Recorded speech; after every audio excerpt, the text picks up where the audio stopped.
নাম আইনুল। আইনুল, বয়স কত আইনুল? 35 হবে। 35-এর মতো বয়স। ওকে, আপনার জন্ম জেলা কোথায়, কোন জেলায় জন্মগ্রহণ করেছেন? নেত্রকোনা। নেত্রকোনাতে। এখন থাকছেন হচ্ছে গাজীপুরে। হ্যাঁ জি। ঠিক আছে, বলেন আপনি সিক্রেটসে আসছেন, এবং আমি সিক্রেটসে আসার আরও 2 দিন আগে আপনাকে আমি না করেছিলাম আজকের সিক্রেটসে না আসার জন্য। তার পিছনে কিছু কারণ ছিল, এবং তারপরও আপনি বলতে চেয়েছেন। আমি কি ভুল বলেছি, মিথ্যা বলেছি? না না, তারপরও আপনি আসতে চেয়েছেন এবং আমি আপনাকে বাধা দিইনি। অন্যতম কিছু কারণ ছিল, এবং আপনি কোনো পরিচয় গোপন না করেই আজকে সেই জিনিসগুলো স্বীকার করতে চান। সেই কারণগুলো কি সেটা আমি অনুষ্ঠানের শেষে গিয়ে বলবো, তার আগে বরং আমি আপনাকে ফ্লোর দিতে চাই। জি, শুরু করুন আপনি। প্রথমে ব্যাকগ্রাউন্ড আমরা থাকবো একেবারে ছোটবেলা থেকে। একবার ছোট থেকে মানে বলি, একবারে ছোট যখন ছিলাম তখন কিন্তু আমরা 2 ভাই 2 বোন। 2 ভাই 2 বোন? হ্যাঁ, 2 ভাই 2 বোন। আচ্ছা। এবং আমরা 2 ভাই ছোট, আর 2 বোন হয়েছে মানে বাইরে থেকে বড়। আচ্ছা, বাবা কি করতো? বাবা কৃষি কাজ করতো। আচ্ছা। তো এমনি তো আমরা আগে থেকে মানে একবারে গরিবই। দিন বাবা কাজ করে আনতো। তো কাজ করে আনার পরে তো কিন্তু মানে ইয়ার পরে তো দেখা গেছে কিন্তু মানে খুবই ভালো গেছে। তখন আমরা 2টা ভাই ছোট, বড় বোন মানে বিয়া দিছে। তো বড় বোনের বিয়া দিছে, আমার বাবা নিজের ইনকাম দিয়ে বিয়া দিছে। কারোর কাছে মানে 10 টাকা হাত পাতে নেই। তো আমাদের গোষ্ঠীর লোকেরা কিন্তু বলছে যে আমরা কিছু তোমার উঠায় দিই। তো আমার বাবা কিন্তু বলছে যে আমি তো এখনো মরি নাই, ঠিক আছে, আচ্ছা, আমি যদি এখন একজনের কাছ থেকে হাত পাইতে যদি আমার মেয়েটারে যদি বিদায় করতে হয়, তাহলে আমার ছেলেদের জন্য ভবিষ্যতে মানে বদনাম থেকে যাবে। এটা হচ্ছে মানে আমার মার মুখে শুনছি আছি। তখন তো আমরা ছুটু, যখন বোনের বিয়ে দেয় তখন আমরা ছুটু। আচ্ছা। তখন ওই গল্পটি কিন্তু আমার মার কাছে শুনি। জি। তো শোনার পরে আমার মায় কিন্তু বেশিরভাগ, বাবা যেহেতু সংসার ঠিক মতন চালাইতে পারে নাই, তখন কিন্তু আমার মায়েরে আমার নানার বাড়িতে 15 দিন 20 দিন যায় থাকতো। হ্যাঁ। ওই পাখিতিয়া বাহিরে যায় আমার বাবা মানে বাহিরে যায় কাজ কাম করতো। জি। 15 দিন 20 দিন থেকে বাড়িতে যাইতো। তখন আবার আমার মা আমরা 2 বাইরে নিয়ে বাড়িতে আসছে। ওইভাবে যাওয়ার পরে বেশ মোটামুটি আমি মোটামুটি একটু বড় হয়ে গেলাম। আমার বড় বোনের যে গ্রামে বিয়া দিছি ওই গ্রামে একজন মাস্টার ছিল। জি। ওই মাস্টারের ঘরে আমার বোন জামাই মানে মানে আমার কাজে লাগাই দিছি। আচ্ছা। তার দুধের গাভী ছিল একটা, দেখো তুই মানে এই জায়গা থাক। ওনার ঘরে আমি প্রায় 1-1.5 বছর রয়েছি। মানে ওইটা হচ্ছে পেটের বাতে কোনো বেতন নাই।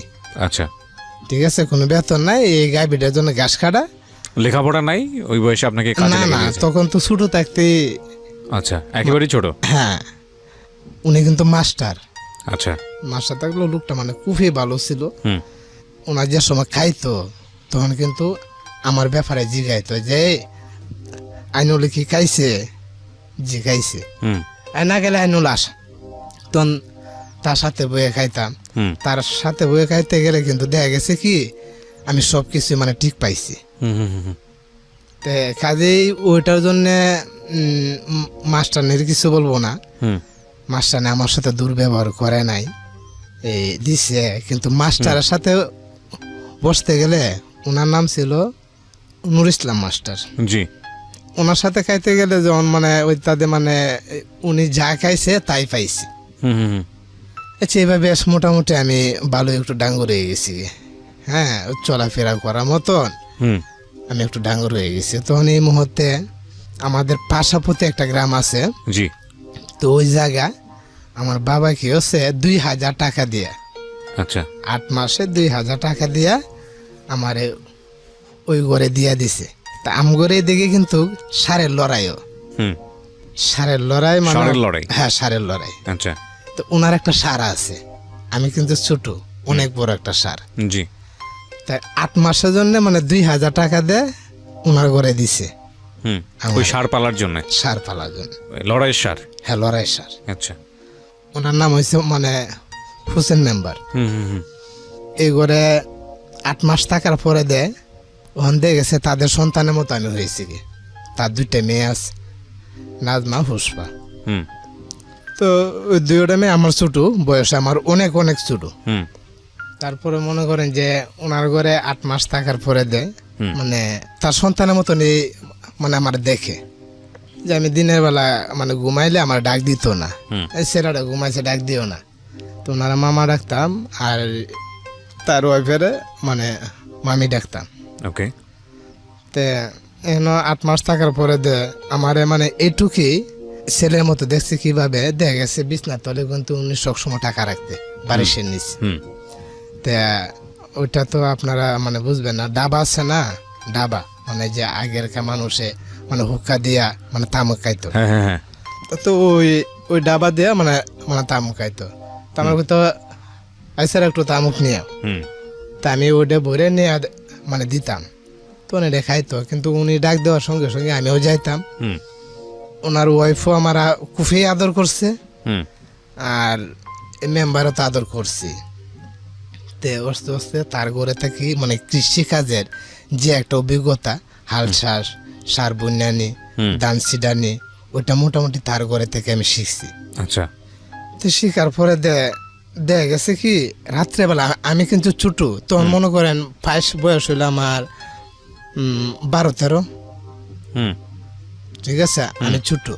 রাত্রেবেলা সারের লড়াই, এই সার নিয়ে এক জায়গায় সারের লড়াই দেওয়াইতেছে, দেওয়াইতে গেলে তা মানে আমিও গেছি, ওই সারের সামনে দিয়ে দৌড়ে মানে মানে আমি গেছি। তো গেলে আমার তো মনের আনন্দে মানে আমার সার জিতবে। হ্যাঁ, তা মামাও কইছে যে এই সারা তুই দৌড়ে ধর। তো এটা কিন্তু এই সারগুলোটা কিন্তু এই মেম্বারে কিন্তু মানতো না। ঠিক আছে, মেম্বারে মানতো না, সারগুলো মানতো না মানে বুঝলাম না। মানে কেউ সে মরতে পারছে না ওটা। ও আচ্ছা, সামলাইতে পারতো না, সামলাইতে পারতো না। আচ্ছা। হ্যাঁ, এবং কি মামি আম্মা আর আমি হেবিটে যাইলেও মানে মানে নিয়ে আইতাছে, আমি যাইলে তো কোনো কথাই না, যত আগে তাও তার মানে আর কেউ লাগে না, মানে আপনি খুব ভালো করে সামলাইতে পারতেন। হ্যাঁ, আমি যেমন ডাক দিতাম সেইভাবে আসতো। জি। তো হঠাৎ করে এইভাবে সারা লড়াই দিছি, দেওয়ার পর মানে জিতে গেছে গা। না সরি, একটু ভুল হয়ে গেছে। তো যখন দিছে দেওয়ার পরে আমার সারডারে তখন কিন্তু আমারই, হ্যাঁ, মেম্বার যে এটা না আমারই। জি। তখন গাড়ির মধ্যে একটা গায়ে দিয়ে দিছে, যে সারে লগে দিছে গায়ে দিয়ে আপনার সারকে। হ্যাঁ, আচ্ছা। দিয়ে দিলে এতটুকু ছিঁড়ে গেছে গা। ওহো। তা আমার চোখ পরিমাণ। হ্যাঁ, আমার চোখ দিয়ে মানে এত পানি পড়ছে মানে বলার বাহিরে। তো যাই হোক, এমনি সার জিততেছে গা, আর কোনো মানে কষ্ট নাই। তো সার নিয়ে বাড়িতে আসছি। হ্যাঁ, তো প্রায় মেম্বারের প্রায় 10-15 হাজার টাকা খরচ হয়েছে। যে মুহূর্তটা 10-15 হাজার টাকা খরচ হয়েছে, এই মুহূর্তে কিন্তু মানে বিশাল একটা ব্যাপার স্যাপার। তো বাড়িতে আসলাম, আসার পরে দেই বা একতে কিছুদিন পরে ওই মেম্বারে কি হচ্ছে, আমি আমার বাড়িতে গেছি। হ্যাঁ, বাড়িতে গেলে তো মেম্বারে কি হচ্ছে, ওই সারডারে সুডায় গাঙ্গে নিব দোয়ানির জন্য। জি। তে সামনে একটা রাস্তা আছে, ওই রাস্তার পারে যাইতে মেম্বারে ডাইরেক্ট পার দিয়ে দোষে। তে এই পার এমন পারে দিছে যে আল্লাহ তারে মানে জীবিত হয়ে গেছে, একবার ফালায় সিং দিয়ে একবার মানে গাই দিতেছে। মানে ওর মালিককে? হ্যাঁ, মালিক রে। মালিককেও পছন্দ করে না, তো মালিক আবার সার রেখে দিয়েছে হচ্ছে ফাইট করার জন্য। হ্যাঁ, ঠিক বুঝলাম না আমি, আপনাদের এলাকায় এত জনপ্রিয় এই খেলা। হ্যাঁ, তো ওনা কিন্তু সবসময় এই একটা সার রাখতোই। তখন মার দিয়ে এইভাবে দিলে তো অনেকক্ষণ বড় ইয়েও করছে। মামি আম্মা কি হচ্ছে, কেউ মানে এই সারের কাছে যাইতে পারে নাই। তা মামি আম্মা কি হচ্ছে, দৌড়ে গেছে, কইতাছে আমি তো প্রথমে আপনারা না হচ্ছিলাম যে ওই ছেলে আয়োগ 2 দিন না দেওয়াল হোক, সমস্যা ছিল কি, তোমার তো দেখতে হারে না। তে যায়া এই গরুরে আনছে, আননে বাঁধছে। তো এই মামারে নিয়ে মেডিকেলে গেছে, আমি তো শূন্য দৌড়ে কান্দে আইছি বাড়িতে। ঠিক আছে, তখন আপনার বয়স কত? তখন 12-13। মানে একটা জিনিস একটু বুঝতে হবে, যারা শুনছেন সিক্রেটস তাদেরকে বলবো, প্রিয় শ্রোতা, সিচুয়েশনালি ও কী ধরনের পরিবেশে বড় হচ্ছে, দ্যাট ইজ মোস্ট ইম্পর্টেন্ট। 12-13 বছর বয়সে একটা ছেলের লেখাপড়ার করার কথা। আপনি তো স্কুলে যাননি? না, না, একেবারেই যাননি, স্কুলে যায়নি, এবং সে তার জীবন কাটছে হচ্ছে একটা সারের পেছনে, শৈশবটা, এবং বলগাহীন সার যেটাকে বলা হয়, লাগামহীন সার, যেটাকে ফাইট করার জন্য ব্যবহার করা হয় এলাকাতে।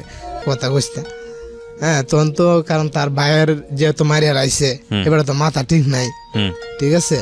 আপনাকে গালি দিয়েছে? হ্যাঁ, আপনাকে গালি দিয়েছে? হ্যাঁ, গালি দিল, মানে আমি মনে, কিন্তু তার সন্তানের মতন কিন্তু আমার গালি দিয়েছে।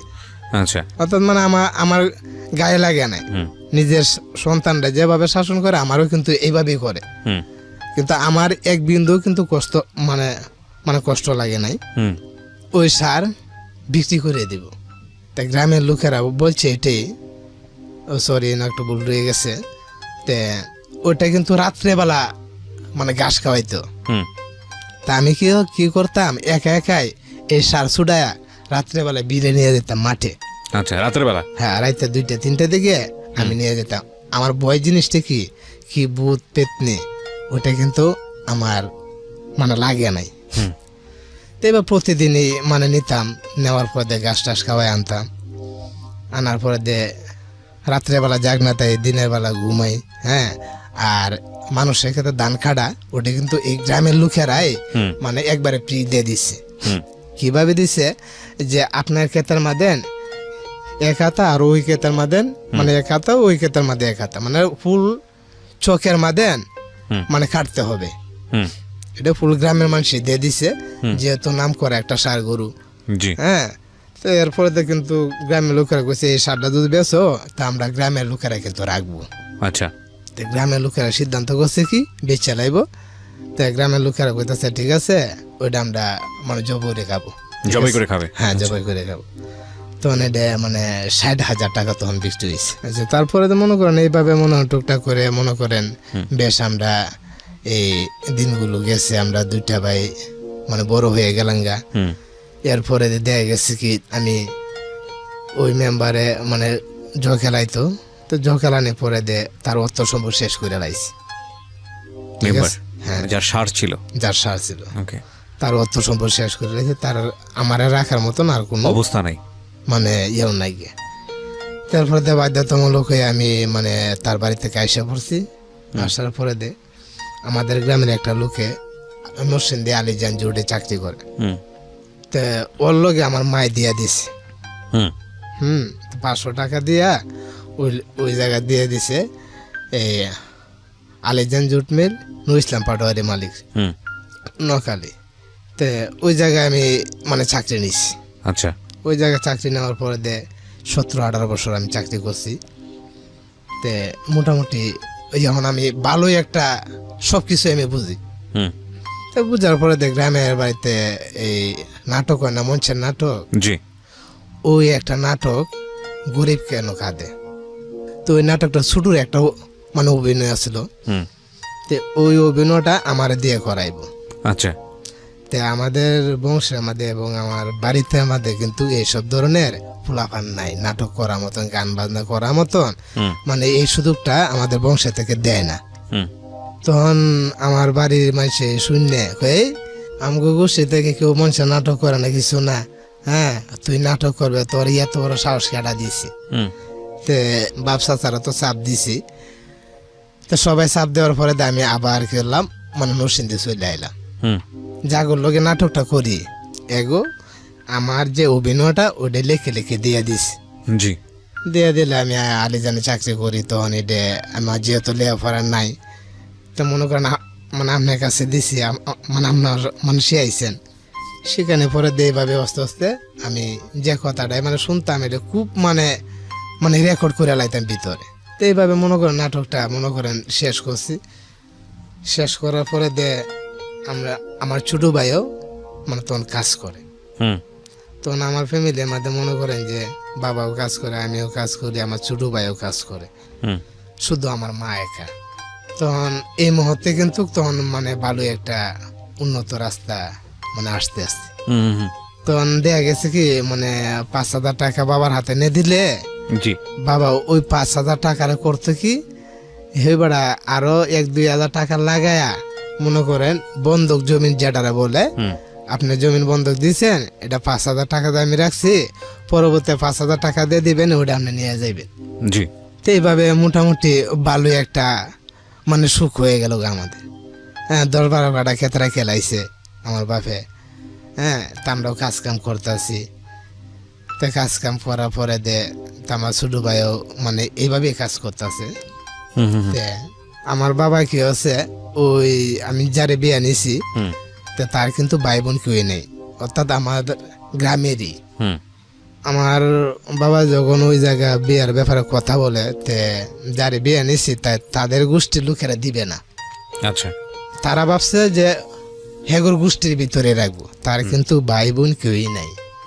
তা আমার শাশুড়ি উনি কি ভাবছে জানেন, যে আমার মেয়েরা যেহেতু একা, তে এই গোষ্ঠীর মাঝে যদি রাখা যায় তাহলে সমস্যা, আমার আমার মেয়ের সারা জীবন ঝগড়াই হবে। আর ওই বংশের মধ্যে মানে আমার বংশের হাতে কইছে যে আমার বংশের মধ্যে যদি একটা রিস্ক ওলা ছেলের কাছেও দেয়, মানে অর্থাৎ আমার স্ত্রীর বংশের লোকেরা কিছুই করতে পারবে না।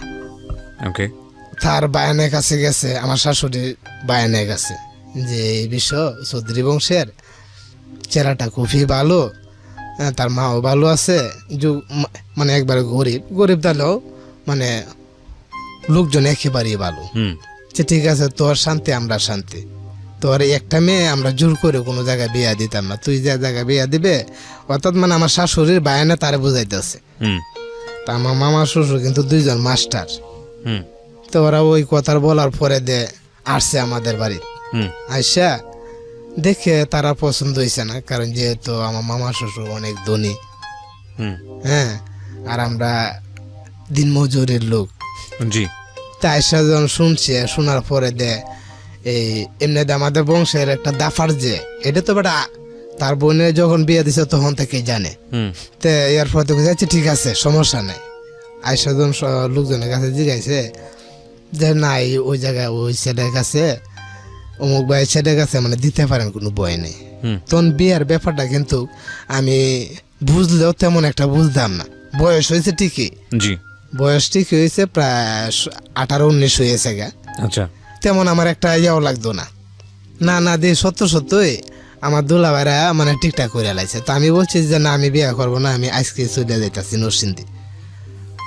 তুই যদি চলে যাস তাহলে যে কথাবার্তা কইছি ওইটা তো আমরা মানে সমস্যা হইব। তে আমার কথা হচ্ছে আমি মানে ওই জায়গা থেকে এই ঝামেলা পড়বো না, বিয়ে করলে তো ঝামেলা। তাই আমি করতেছি আমি যে বিয়ে করবো আমার তো একটা সমস্যা, আমার 70,000 টাকা দিতে হবে।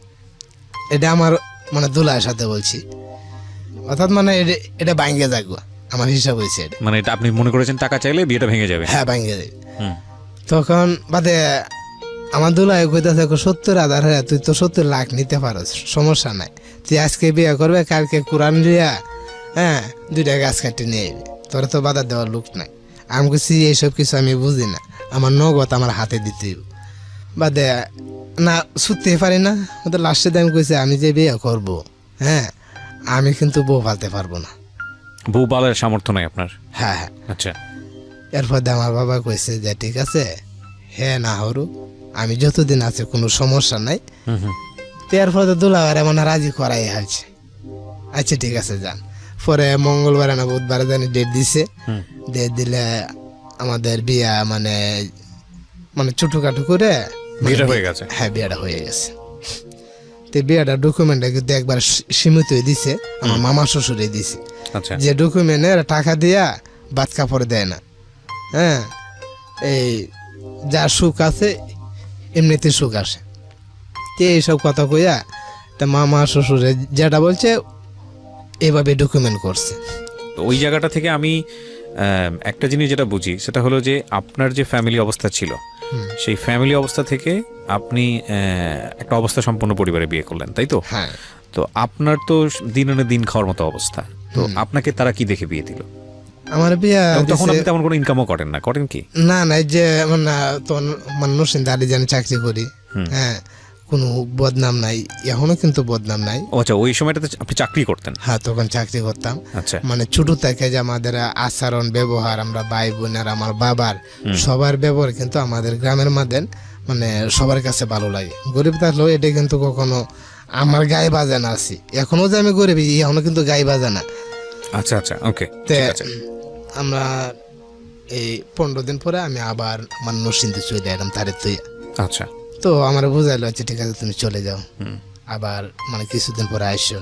হুম তাই আমি আইসা 2-3 মাস হয়ে গেছে হুম যাই নাই। তখন আমার দুলাভাই নিয়ে গেছে, নিয়ে যাওয়ার পরে তখন দেখতেছি যে জান্নাত চলার মতন মানে একটু মানে হিমশিম খেলায়। তখন এই মুহূর্তে আমার বাবা মারা গেছে। হুম না আমার বাবা মারা গেছে তখন আমার প্রথম ছেলে হয়েছে একটা। জি। ছেলেটাও আর প্রায় 13 মাস পরে মারা গেছে। তো আমার বাবা যা মারা গেছে এরকম সিস্টেমে মারা গেছে। তো উনি যখন মারা যায় গর্ভবতী ছিল প্রায় 1 বছর, মানে কোনো কাজ কাম করতে পারে নাই। হুম তো যখন কাজ কাম করতে পারে নাই তো এই মুহূর্তে কিন্তু তার কোনো বাতের কষ্ট দিছি না। হ্যাঁ, তো তার যে ওনার যে মানে খাবার যে একটা জিনিসের মানে কষ্ট, এই জিনিসটি কিন্তু আমি দেই নাই। আচ্ছা। হ্যাঁ, আমি ঋণ করে সুদি করে তখন কিন্তু আমি এই জিনিসটা মানে মাথায় রাখছি। চাইল থাকতে চাইল আনতাম, মানে হাট বাজার থাকতে হাট বাজার এনে দিয়ে দিতাম, আমি যে জায়গায় থাকতাম। কিন্তু আমার এখনো সংসারের প্রতি এই নেশাটা কিন্তু মানে রয়ে গেছে। তা আমার ছেলেটা 13 মাস হইতে আমার বাবা মারা যায়। তা আমার মার সাথে কিন্তু কথা বলছে এটি যে আমি তো চলে যাবো, তা আমার ছেলে আমাদের আমি আরেকজন বসায় তৈরি দিতেছি, অর্থাৎ মানে আমার ছেলেরে কইতাছি। জি। তো এরপরে আমার বাবা মারা গেছে এরকম সিস্টেমে যে 4 সপ্তাহ আগে বলছে যে আমি যেদিনে যে শুক্রবারে চলে যাব। এমনি এমনি 3 সপ্তাহ বলছে। 3 সপ্তাহের মাথা যায় 4 সপ্তাহ শুক্রবারে আসরে আজান পড়ার লগে লগে মানে একবার শেষ নিঃশ্বাস মানে ত্যাগ করে। তখন তো আমি মনে করেন একটু কান্দাকাটি করে আবার আমি সুস্থ হয়েছি। কেন সুস্থ হয়েছি যে তার সময় হয়েছে মানে যাবি। তা আমার কাকা উনি কিন্তু তখন আমার ফ্যামিলির মধ্যে আমি হয়েছি বড়, তো ফ্যামিলি গার্জিয়ান তো এখন বর্তমানে আমি। তখন ছোটো ভাইটার আমি কইছি যে দেখছি বাবা তো মারা গেছে, এখন তো আমরা 2 ভাই, এখন যদি আমরা 2জন যদি ভালোভাবে না চলতে পারি তাহলে তো সমস্যা হয়ে মানে দাঁড়াইব। তোর ভাবি যদি তোরে কোনো কিছু বলে তাহলে তুই আমার কাছে বলিস। আচ্ছা। যাই কিছু কর, যদি খারাপ কিছু বলে তো তুই আমার কাছে বলিস, এটা বিচার আমি করব। তা না, এই ব্যাপারে কোনোদিনও না। আমার ছোট ভাই বলে না হেরা হেরা ভালো একটা মিল আছে। আমি বাড়িতে যাইতাম, যাই আমার জন্যে বোনের জন্য বাইকনির জন্য কাপড় লতা নিতাম, নেওয়ার পরে তখন না একটু সামনের দিকে যাইতে হইব এরকম ধরনের মানে একটা সিদ্ধান্ত নিয়েছি। আমি তো একা ইনকাম করলে চলতে পারি না। তখন আমি তারে কইলাম বা দেখ ও আমার সাথে মানে রাজি হয়ে গেছে যে কোন জায়গায় যাবে, আমি কিছু জুট মিলে চাকরি করতে পারবা। মানে আপনি চাচ্ছেন ওয়াইফ কিছু করুক আপনার সঙ্গে, ওয়াইফ কিছুটা কাজ না না সেই বলছে আমার যে তোমার সাথে আমার নিয়ে যাও। আচ্ছা। তারপরে আমি কইছি তুমি কি জুট মিলে চাকরি করতে পারবা, নাইট করতে হবে। দেখো আমি চাই না যে তুমি চাকরি করো, যে আমার মতো একটা ছেলে যদি আমার ওয়াইফের না চাকরি দেওয়া লাগে এটা সম্ভব না।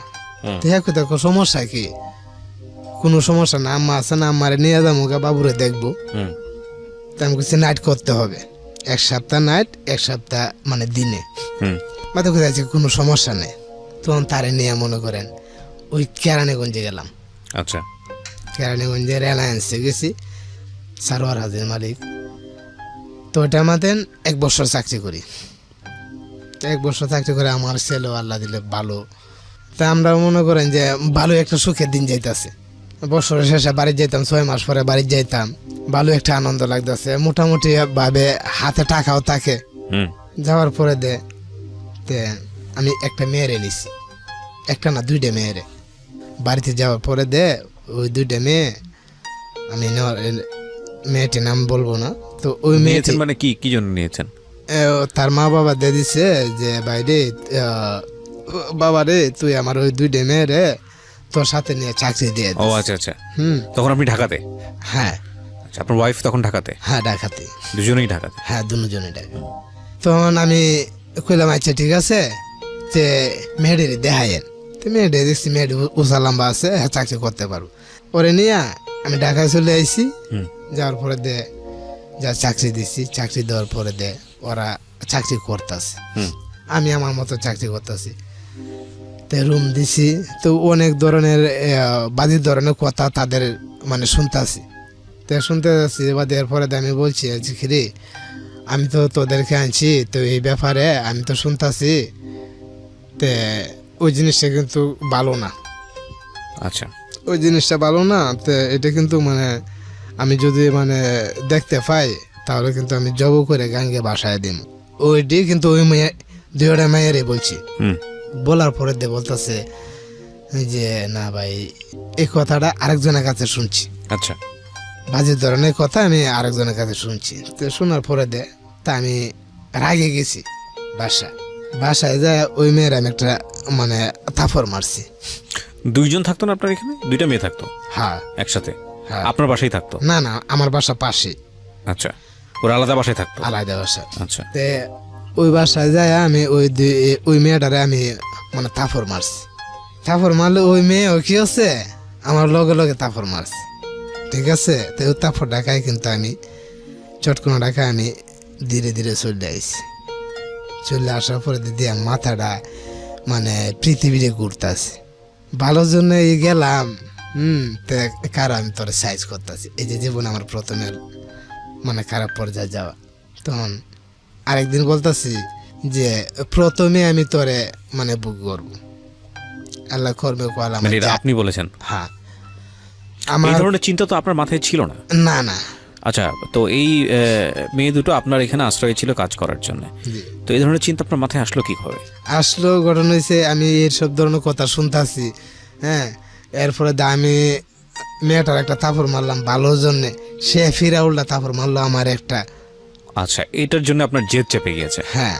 তারপরে ভাইয়া করলে বিশ্বাস করবেন না, আমি রাত্রে 1টার পরে তার রুমে অনেক ক্যাপাসিটির বিনিময়ে ঢুকছি। তা আমি যেভাবে ঢুকছি মানে কেউ সাহসই পাইবে না। দরজা কিন্তু সেও খুলে নাই, একটা আংটা দিয়া আমি দরজার মাঝের ফিকটারে খুলে তারপরে গিয়ে ঢুকছি। তো ঢুকার পরে তার সাথে অনেক পার্সাপার্সির পরে সে কিছুতেই না জবল হইব। জবল হওয়ার পরে দুই বোন ছিল না একসাথে? ওইখানে একই রুমে দুই বোন ছিল। এক বোনের নাইট করে, আরেক বোনের দিনের শিফট। দুই শিফটে পড়ছে, মানে পাক শাক করে খাওয়ার জন্য সুবিধা তাদের। তার মানে একজন ছিল রুমে? হ্যাঁ হ্যাঁ। তখন তো ওই মুহূর্তে যদি ও চিৎকার দিত তাহলে কিন্তু আমার পরিস্থিতি একটা ভয়ানক হইতো। এই মুহূর্তে কিন্তু অনেক 1-1.5 ঘন্টা পার্সাপার্সি পরে কিন্তু সে তার এই শ্বাস নিঃশ্বাসটাও মানে জোর করে ফালায় নাই। হ্যাঁ, মানে তারও শরীর গামে আছে গে, আমারও শরীর গামে আছে গে। তাই আমার পরে কিন্তু জোর করে তো কোনোদিনই যে কয় না একটা কিছু আদায় করা যায় না। এরপরে তো কিন্তু একটা মানে মোটামুটি ভাবে হয়ে গেছে। তো হয়ে যায় আপনি মানে আলটিমেটলি মেয়েটাকে রেপ করেছেন? হ্যাঁ করেছি। তো এরপরে দেওয়া যায় ও কি হচ্ছে চুপ করে মানে একটা চিকার মারিয়ে বাদে ও কি হচ্ছে মানে বসে রয়েছে। হ্যাঁ, কাপড় টাপড় যেমনি পরে রয়েছে এমনি রয়েছে। সম্পর্কে কি হতেন আপনি মেয়েটার? হ্যাঁ, সম্পর্কে কি হতেন আপনার সম্পর্কে গ্রামে? বলতে গেলে আমাদের গ্রামের না, অন্য গ্রামের। আপনি তখন বিবাহিত, আপনার বাচ্চা হ্যাঁ, আছে? তখন আমি আমার একটা ছেলে। তখন এই মুহূর্তে আমি এটা করা হতে ও কি হচ্ছে চুপ করে। ওরা তো সবাই ভালো জানতো আপনাকে, মানে পরিবারের সবাই তো বিশ্বাস করতো, নইলে তারা পরিবারের সবাই বলতে গেলে এই এলাকার সবাই কিন্তু আমারে খুবই ভালো জানে। এখনো ভালো জানে যে আমি যে কিরকম ধরনের একটা ছেলে। ঠিক আছে, আমরা মেয়েটার পরিচয় অবশ্যই এখানে রিভিল করব না, কোনোভাবেই করব না। আপনার জীবনের ফল্টগুলোই আমরা হাইলাইট করতে চাই। হ্যাঁ, তারপরে ওটার করার পরে আমার ছেলের বয়স তখন কত? তখন আমার ছেলের বয়স 2.5 বছর। ওকে, তারপর তখন কি হচ্ছে জামা কাপড়ও পরছে, পরলে পরের দিন সকালে দেখি মানে তুম ধরে বসে রয়েছে, কেউর সাথে কথা বলে না।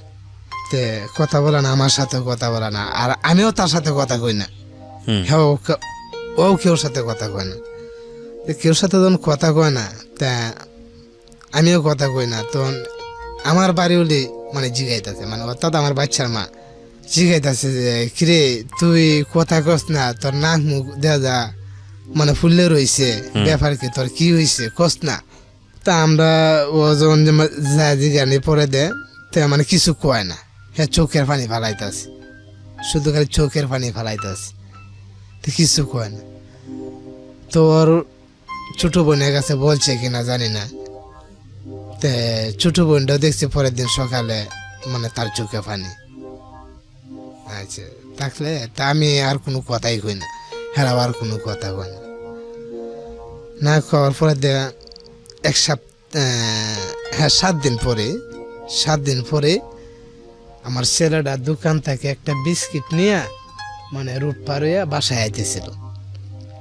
তখন একটা পুন্ডার চ্যাংরা বয়সের একটা ছেলে, 2টা ছেলে, মানে এই ঘটনার 1 সপ্তাহ পরের ঘটনা। 1 সপ্তাহ পরে তখন পুন্ডা যে স্পিডে ছাড়ার পরে মানে যারা দেখছে পুন্ডারটা ছাড়ার পরে আমার ছেলেটা পুন্ডার সাইডে পড়েছে গেতে। পুন্ডার ওলা কি করছে মানে পাও দিয়ে লাথি দিয়ে ফালাই দিছে, মানে যারা দেখছে আসি, দেখার পরে পাও দিয়ে লাথি দিয়ে পিচ্ছি বাচ্চা তো তখন 2-3টে পোল্ট্রি খায়া মাথায় টাথায় চুল টুললে মানে একবার চুললে গেছে।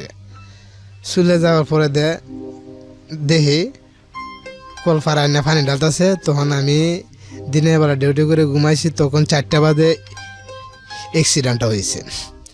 অ্যাক্সিডেন্টটা পরে আমি যখন এই শূন্যে আমি ঘুম থেকে একটা লাফ দিয়ে উঠি, ওঠার পরে দেখতাছি যে আমার বাচ্চার এই অবস্থা। আমি একটা চিৎকারে দিই, অর্থাৎ আমার বাড়ি হলেও একটা চিৎকারে দিছে। আর কোনো বাচ্চা কি হয়েছে ওই সময়টাতে, স্পটে কি হয়েছে? স্পটে বলতে গেলে কোনো সেন্স নাই না। হ্যাঁ আমি দেখতে পাচ্ছি এটুকু চেহারাটা মানে লীল হয়ে গেছে। ওকে, তারপর? লীল হয়ে গেছে, স্বাস্থ্য বাচ্চা তো মানে লীল হয়ে গেছে। তো অনেক লোকজনে পানি টানি ডালতেছে, এর মধ্যে আমরা দুজনে আবার অন্য লোকজনে পানি টানি ডালতেছে, বাড়ি ভরেছে। এর মধ্যে ফুলাহানে দেখছি কোম্পানি ফুলাহানে রাস্তার মধ্যে গাড়ি বাংসুর করতেছে। তো বাংসুর করতেছে, তো এর মধ্যে নেই মানে এই কোম্পানির মেকানিক্যাল ইঞ্জিনিয়ার শাহ আলম সাহেব উনি আসছে, আইসা এই ফুলাহানটা থামাইছে। 5-10 মিনিট ভিতরে পুলিশ আসছে, আইসে এই রুট ক্লিয়ার করছে। আচ্ছা ক্লিয়ার করার পরে মোটরসাইকেল ওলা তো মোটরসাইকেল নিয়ে চলে গেছে। যাওয়ার পরে ছেলেরে নিয়ে কেউ বলে ইয়েও আছে, দম আছে। তা আমি বলছি মানে মেডিকেলে নাও, আমি এইটুকুই বলছি, আমার কোনো জ্ঞান নাই। মেডিকেলে ইয়েতে আনছে, বুড়িগঙ্গা ব্রিজ আছে না, জি, এই ব্রিজের লগে একটা মেডিকেল আছে, মেডিকেলটার নামটা আমার মনে নাই। এই মেডিকেলে নিয়ে আইছে। তো ওই মেডিকেলে আমরাও আসছি। হ্যাঁ আমরা আসছি মানে সিএনজি দিয়ে মেডিকেলে নিয়ে ঢুকাইছে, আরেকটা লোকে নিয়ে ঢুকাইছে আমার বাচ্চাটারে, আরেকটা লোকে নিয়ে ঢুকাইছে। বাদে দিয়ে 5-10 মিনিট পরে আবার বাচ্চাটারে মানে কুলো করে নিয়ে যেতেছে। তখন আমি বললাম যে কি হইলো, ভর্তি করলো না কেন? তো কইতাছে না এই মেডিকেলে তো ডাক্তার না গিয়ে অন্য মানে যার কুলে বাচ্চাটা ও বলতেছে ওই মেডিকেলে ডাক্তার নাই, অন্য মেডিকেলে নিতে হইব। তো তোমরা এই গাড়ি যাও, আমি মেডিকেলে নিতেছি। ওকে, তা আমি মানে মানি না। তা আমার গেছে লগের এডে মানে ইয়াও করে ওই সিএনজির মধ্যে উঠাইয়া বাসায় নিয়ে গেছে। তা আমার বাচ্চারা নিচ্ছে অন্য একটা গাড়ি তো নেওয়ার পরে তা আমার ছেলে নাই। আচ্ছা দেশের বাড়ি গেলাম, যায়া মাটি টাটি দিলাম, দিয়ে আবার এখানে আসলাম। আসার পরে ওই মেয়েটা আমার বলতেছে যে এই গাড়িটা তোর বুকের উঠে যাইল না কেড়ে। কাকে বলছে? আমারে বলছে। আচ্ছা, ওই মেয়েটা তখনও আপনার সঙ্গে আছে? হ্যাঁ হ্যাঁ। ও, তে কইতাছে যে এই গাড়িটা তোর বুকের উপরে গেল না, মানে যে মেয়েটাকে আপনি সপ্তাহখানেক আগে রেপ করেছেন। হ্যাঁ হ্যাঁ।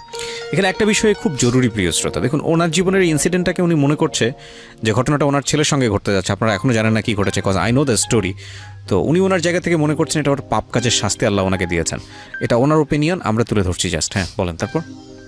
তারপরে আমি পরে শুনলাম ওই মেয়েটা অজ্ঞান হয়ে পড়ে আসছিল। আমার ছেলেটা যখন অ্যাক্সিডেন্ট হয়েছে, যখন মারা গেছে তখন অজ্ঞান হয়ে পড়ে আসছিল এই বাজারে, রোহিতপুরের বাজারে মেডিকেলে নিয়ে মানে ভর্তি করছে। ওই আমার ছেলের অ্যাক্সিডেন্টটা মানে দেখে। তা আমার ছেলের জন্য ও মানে স্টপ করছে, করা ভরে যাই হোক মেডিকেল থেকে গেছে। যাওয়ার পরে দে আমি যাওয়ার পরে আমারে অনেক কিছু বলছে যে আমি তো বাবুর জন্য কিছু ইয়েও করি নাই, তোর বুকের উপরে দিয়ে দিত তুই শেষ হইতে। তো এটা কইয়া বাদে আমি আরেকবারে কি হচ্ছে নির্বিধি ভাবে সুযোগ পায়া আমি যাই তার হাতে পাওয়া দৌড়ি। তারপর হ্যাঁ, কারণ যেহেতু আমার প্রথম সন্তান, হুম তাই আমি হাতে পাওয়া দৌড়ি আমি বুঝেছি যে তুমি যে শাস্তি দিবা, একটা হাতে আমি একটা মানে তার মানে ছুরি আপনি নিয়ে মনে করছেন যে ওর বদদোয়া লেগেছে, হুম মেয়েটার হাতে পায়ে ধরেছেন আপনি। হুম হুম আমি একটা হাতে ছুরি নিয়ে গেছি, নিয়ে তার হাতে দিছি। আমি বুঝতেছি যে তুই ওইটার ব্যাপারে যদি কোনো তোর মনের মধ্যে কোনো কিছু রাখস এখন এই মুহূর্তে হ্যাঁ আমার গায়ে দিয়ে ফেলাই দে, আমি কোনো বাধা দেব না। বাধা কইছে ঠিক আছে যাও, তুমি আর ভেঙে পড়ো না, আমার মন থেকে আর কোনো কিছু নাই, হুম মন থেকে সম্পূর্ণ আমি একবার বাদ দিয়ে দিছি, মাফ করে দিয়েছি। হ্যাঁ মাফ করে দিয়ে দিছি। তো তুমি নামাজ পড়ো দোয়া করো, এরকম সন্তান তোমার আবার আসবে। আমি যত জানি ধর্মীয়ভাবে বিষয়টা খুব সেন্সিটিভ, খুবই সেন্সিটিভ। একটা হচ্ছে যে এই জেনার সময়টা যেটা হচ্ছে জেনা বলা হয় আমাদের ধর্মীয় দৃষ্টিকোণ থেকে, এবং এটি সময়ের সময় আত্মরক্ষার জন্যে মেয়েটা চাইলে আত্মরক্ষা করার জন্য যা ইচ্ছা করতে পারে। যা ইচ্ছা বলতে চাইলে যদি এমন হয় যে মেরে ফেলতে হবে, হ্যাঁ, আত্মরক্ষা করার জন্য, এটাও আমাদের ধর্মে সাপোর্ট করে। আমি যদি ভুল না বলে থাকি, আমি ধর্মীয় বেত্তা নই, আমার কোনো জিনিস ভুল হতে পারে, বাট আমার যতটুকু আমার নলেজে মনে আছে।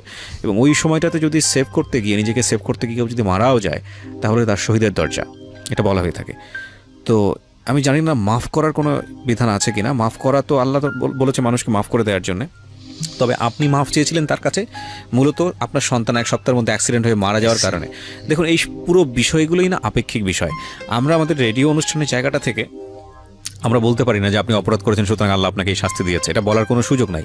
কিন্তু আপনার ফিলিংসের জায়গাগুলো এরকম, সেই জায়গাটা থেকে আমরা বিষয়টাকে উপস্থাপন করছি। ওকে, বলেন তারপর। তারপরে না ও দেখছি এখন আমার সাথে কথা টথা বলে, বলা হলো আমার বাড়ি হলে কিন্তু এখনো পর্যন্ত জানে নাই, সে আর আমি জানি। এই আজকে প্রথম জানলো, আজকে এই মুহূর্তে বলতেছি। তা এই ঘটনা আমি এখনো কেউর কাছে বলি নাই। যাই হোক, আমরা কাজ কাম করতে আসছি, ওই মেয়েও দেখছি আমার রুমে থেকে তরকারি নে আমার রুমে দেওয়া যায়। তো দেওয়া যাওয়ার পরে ওই যে বড় মেয়েটা আবার মানে গর্বে আসে।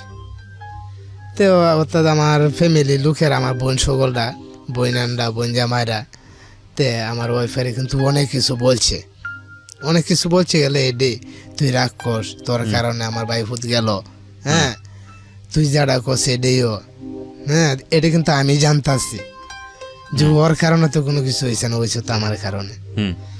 এরপরে আবার যখন হ্যাঁ সন্তান হবে, তখন আমার ফ্যামিলির সবাই, আমার মা, বোন সকল, বায়ন সবাই আবার খুশি।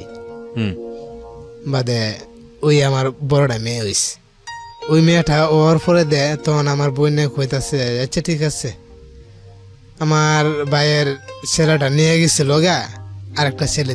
আচ্ছা, আপনার ওয়াইফ তখন ঢাকাতে? হ্যাঁ ঢাকাতে, দুজনেই ঢাকাতে? হ্যাঁ দুজনেই ঢাকা। তখন আমি কইলাম আচ্ছা ঠিক আছে, যে মেয়েদের দেখায়েন। তো মেয়েদের দেখছি মেয়েটি উঁচা লম্বা আছে, হ্যাঁ চাকরি করতে পারবো। পরে নিয়ে আমি ঢাকায় চলে আইছি। যাওয়ার পরে যা চাকরি দিছি, চাকরি দেওয়ার পরে ওরা চাকরি করতেছে, আমি আমার মতো চাকরি করতেছি। তো রুম দিছি, তো অনেক ধরনের বাজে ধরনের কথা তাদের মানে শুনতেছি। তো শুনতে যাচ্ছি, এবার এরপরে আমি বলছি রে আমি তো তোদেরকে আনছি, তো এই ব্যাপারে আমি তো শুনতেছি, তো ওই জিনিসটা কিন্তু ভালো না। আচ্ছা, ওই জিনিসটা ভালো না, তো এটা কিন্তু মানে আমি যদি মানে দেখতে পাই তাহলে কিন্তু আমি জব করে গাঙ্গে বাসায় দিম। ওইটি কিন্তু ওই মেয়ে, দুইটা মেয়েরই বলছি। বলার পরে বলতেছে যে না ভাই, এই কথাটা আরেকজনের কাছে শুনছি।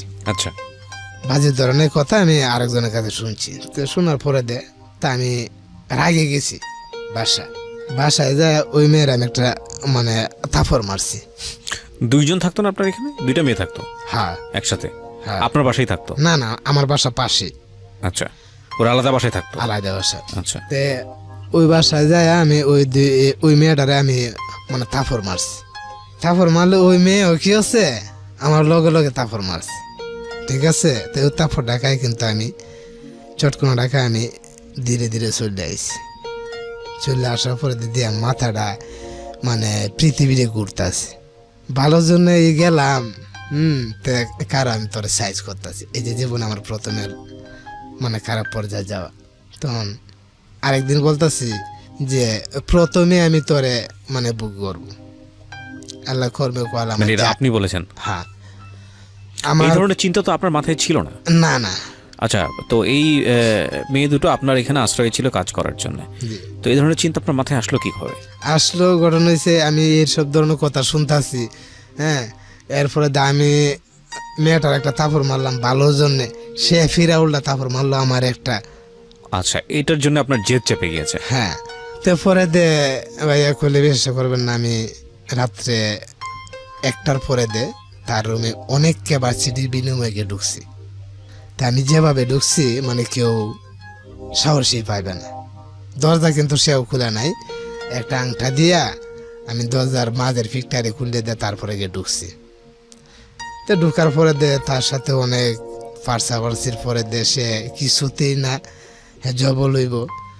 জবল হওয়ার পরে দে দুই বোন ছিল না একসাথে ওইখানে একই রুমে? দুই বোন ছিল, এক বোনের নাইট করে আরেক বোনের দিনের শিফট। ও, দুই শিফটে পড়ছে, মানে পাক শাক করে খাওয়ার জন্য সুবিধা তাদের। তার মানে একজন ছিল রুমে? হ্যাঁ হ্যাঁ। তখন তো ওই মুহূর্তে যদি ও চিৎকার দিত তাহলে কিন্তু আমার পরিস্থিতি একটা ভয়ানক হইতো। এই মুহূর্তে কিন্তু অনেক 1-1.5 ঘন্টা পার্সাপার্সি পরে দেও কিন্তু সে তার এই শ্বাস নিঃশ্বাসটাও মানে জোর করে ফালায় নাই। হ্যাঁ, মানে তারও শরীর গামে আছে গে, আমারও শরীর গামে আছে গে। তাই আমার পরে কিন্তু এই জোর করে তো কোনোদিনই যে কয় না একটা কিছু আদায় করা যায় না, এরপরে তো কিন্তু একটা মানে মোটামুটি ভাবে হয়ে গেছে। তো হয়ে যায় আপনি মানে আলটিমেটলি মেয়েটাকে রেপ করেছেন? হ্যাঁ করেছি। তো এরপরে দেওয়া যায় ও কি হচ্ছে চুপ করে মানে একটা চিকার মারিয়ে বাদে ও কি হচ্ছে মানে বসে রয়েছে। হ্যাঁ, কাপড় টাপড় যেমনি পরে রয়েছে এমনি রয়েছে। সম্পর্কে কি হতেন আপনি মেয়েটার? হ্যাঁ, সম্পর্কে কি হতেন আপনার সম্পর্কে গ্রামে? বলতে গেলে আমাদের গ্রামের না, অন্য গ্রামের। আপনি তখন বিবাহিত, আপনার বাচ্চা হ্যাঁ, আছে? তখন আমি আমার একটা ছেলে। তখন এই মুহূর্তে আমি এটা করা হতে ও কি হচ্ছে চুপ করে ওরা তো সবাই ভালো জানতো আপনাকে, মানে পরিবারের সবাই তো বিশ্বাস করতো, নইলে তারা পরিবারের সবাই বলতে গেলে এই এলাকার সবাই কিন্তু আমারে খুবই ভালো জানে, এখনো ভালো এখনো ভালো জানে, এখনো ভালো জানে যে আমি যে কিরকম ধরনের একটা ছেলে। ঠিক আছে, আমরা মেয়েটার পরিচয় অবশ্যই এখানে রিভিল করবো না, কোনোভাবেই করবো না। আপনার জীবনের ফল্টগুলোই আমরা হাইলাইট করতে চাই। হ্যাঁ, তারপরে দে ওটার করার পরে দে আপনার ছেলের বয়স তখন কত? তখন আমার ছেলের বয়স 2.5 বছর। ওকে, তারপর তখন কি হচ্ছে জামা কাপড়ও পরছে, পরলে পরের দিন সকালে দেখি মানে তুম ধরে বসে রয়েছে, কেউর সাথে কথা বলে না। তে কথা বলে না, আমার সাথে কথা বলে না, আর আমিও তার সাথে কথা কই না। হ্যাঁ, ও কেউর সাথে কথা কয় না। কেউর সাথে যখন কথা কয় না তা আমিও কথা কই না। তখন আমার বাড়ি হলে মানে জিগাইতেছে, মানে অর্থাৎ আমার বাচ্চার মা জিগাইতেছে যে কিরে তুই কথা কস না, তোর নাক মুখ দেয়া যা মানে ফুললে রয়েছে, ব্যাপার কি তোর কি হয়েছে কস না। তা আমরা ও যখন যা জিগানি পরে দে তে মানে কিছু কয় না, হ্যাঁ চোখের পানি ফালাইতেছে, শুধু খালি চোখের পানি ফালাইতেছে, তো কিছু কয় না। তোর ছোট বোনের কাছে বলছে কিনা জানি না, তে ছোট বোনটাও দেখছি পরের দিন সকালে মানে তার চোখে পানি। আচ্ছা, থাকলে তা আমি আর কোনো কথাই কই না, হ্যাঁ আর কোনো কথা কই না। না খাওয়ার পরে এক সপ্তাহ, হ্যাঁ 7 দিন পরে আমার ছেলেটা দোকান থেকে একটা বিস্কিট নিয়ে মানে রুট পার হইয়া বাসায় আইতেছিল।